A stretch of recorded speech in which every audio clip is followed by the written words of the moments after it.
ನಮಸ್ಕಾರ ಸ್ನೇಹಿತರೆ, ಪೊಲೀಸ್ ಕನಸನ್ನು ಹೊತ್ತಿರುವ ಎಲ್ಲ ಅಭ್ಯರ್ಥಿಗಳಿಗೆ ಸ್ವಾಗತ. ಇದೀಗ ಕೆಇಎ ಕಡೆಯಿಂದ ಪೊಲೀಸ್ ಕಾನ್ಸ್ಟೇಬಲ್ ಅಭ್ಯರ್ಥಿಗಳಿಗೆ ಅಡ್ಮಿಟ್ ಕಾರ್ಡ್ ಡೌನ್ಲೋಡ್ ಮಾಡುವ ಲಿಂಕ್ ಲೈವ್ ಆಗಿದೆ.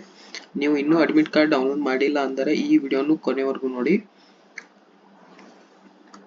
ಸ್ನೇಹಿತರೆ, ಅಡ್ಮಿಟ್ ಕಾರ್ಡ್ ಡೌನ್ಲೋಡ್ ಮಾಡಲು ನೀವು ಕೆಇಎ ವೆಬ್ಸೈಟ್ ಅನ್ನು ಓಪನ್ ಮಾಡಿದರೆ ಈ ರೀತಿಯ ವೆಬ್ ಪೇಜ್ ಕಾಣಿಸುತ್ತೆ. ನಾನು ನಮ್ಮ ವಿಡಿಯೋ ಡಿಸ್ಕ್ರಿಪ್ಷನ್ ನಲ್ಲಿ ಲಿಂಕ್ ಅನ್ನು ಹಾಕಿರ್ತೀನಿ, ಅಲ್ಲಿ ಹೋಗಿ ನೀವು ಡೌನ್ಲೋಡ್ ಮಾಡ್ಕೋಬಹುದು. ಈ ರೀತಿ ವೆಬ್ ಪೇಜ್ ಓಪನ್ ಆದ ತಕ್ಷಣ ಇಲ್ಲಿ ಪರೀಕ್ಷಾ ಟೈಪ್ ಇದೆ, civil police constable RPC 2026 and ಇನ್ನೊಂದು option civil police constable KK 2026. KK 2026 ಇದು ಕಲ್ಯಾಣ ಕರ್ನಾಟಕದ ಭಾಗದವರಿಗೆ ಸಂಬಂಧಿಸಿರುತ್ತೆ. ಅದರ ಕೆಳಗೆ 3 ಮಾಹಿತಿಗಳನ್ನು ಹಾಕಬೇಕು. ನಿಮ್ಮ ಅಪ್ಲಿಕೇಶನ್ ನಂಬರ್ ಅಥವಾ ಎನ್ರೋಲ್ಮೆಂಟ್ ID ಇರ್ತಾರೆ, ಅದನ್ನ ಹಾಕಬೇಕು. ಆಮೇಲೆ ಅಭ್ಯರ್ಥಿ ಹೆಸರು, ಇದು ತುಂಬಾ ಇಂಪಾರ್ಟೆಂಟ್ ಆಗುತ್ತೆ. ಅಪ್ಲಿಕೇಶನ್ ಅಲ್ಲಿ ಯಾವ ತರ ಇರುತ್ತೆ ಅದನ್ನೇ ಹಾಕಬೇಕು. ಮತ್ತೆ ಕ್ಯಾಪ್ಚಾವನ್ನು ಸರಿಯಾಗಿ ಹಾಕಿ, ಈ 3 ಮಾಹಿತಿಯನ್ನು ಸರಿಯಾಗಿ ಹಾಕಿ ಸಬ್ಮಿಟ್ ಮಾಡಿದ ಮೇಲೆ ಅಡ್ಮಿಟ್ ಕಾರ್ಡ್ ಓಪನ್ ಆಗುತ್ತೆ.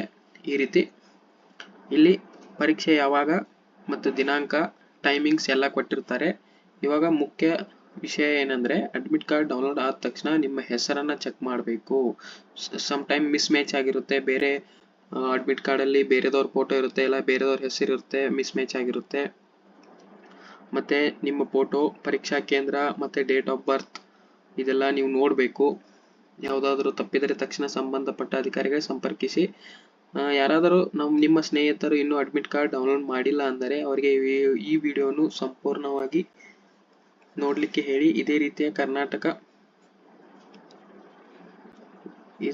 ಕರ್ನಾಟಕ ಪೊಲೀಸ್, ಕೆಇಎ ಹಾಗೂ ಸರ್ಕಾರಿ ಉದ್ಯೋಗಗಳು ಮತ್ತೆ ಸಾಫ್ಟ್ವೇರ್ ಉದ್ಯೋಗಗಳಿಗಾಗಿ ನಮ್ಮ ಚಾನಲ್ ಅನ್ನು ಸಬ್ಸ್ಕ್ರೈಬ್ ಮಾಡಿ.